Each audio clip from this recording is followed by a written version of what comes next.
Hi friends, ఇవాళ నేను జొన్న రొట్టెని చూపిస్తున్నాను. ఏమనుకుంటున్నారా? ఈరోజు మనం ఈ జొన్న రొట్టెతో ఉప్మాని ఎలా ప్రిపేర్ చేసుకోవాలో చూపిస్తాను. మనకు మామూలుగా మిగిలిపోయిన జొన్న రొట్టెలు ఉంటే ఇలా తుంచి చిన్న చిన్న ముక్కలుగా కట్ చేసి వేసుకోవాలి. ఇలా ఈ తుంచిన ముక్కల్లోకి కొద్దిగా వాటర్ జీలకరించి ఒకసారి తడిపి పక్కకు పెట్టుకోవాలి. ఇప్పుడు మనం ఉప్మా ప్రిపేర్ చేసుకోవడం కోసం ముందుగా స్టవ్ వెలిగించి ఓ పాన్ పెట్టుకొని కొద్దిగా ఆయిల్ వేసుకొని ఆవాలు కాస్త జీలకర్ర వేసి చిట్పట్లాన్నివ్వాలి. అందులో మినపప్పు, శనగపప్పు ఒక్కొక్క టేబుల్ స్పూన్ వేసి దోరగా ఫ్రై చేసుకోవాలి.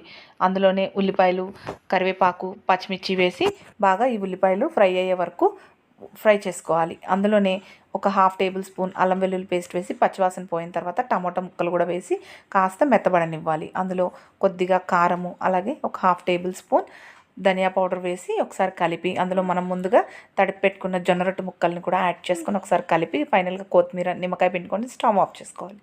వేడి వేడి జొన్న రొట్టె ఉప్మా రెడీ అయిపోయింది. తప్పకుండా ట్రై చేయండి.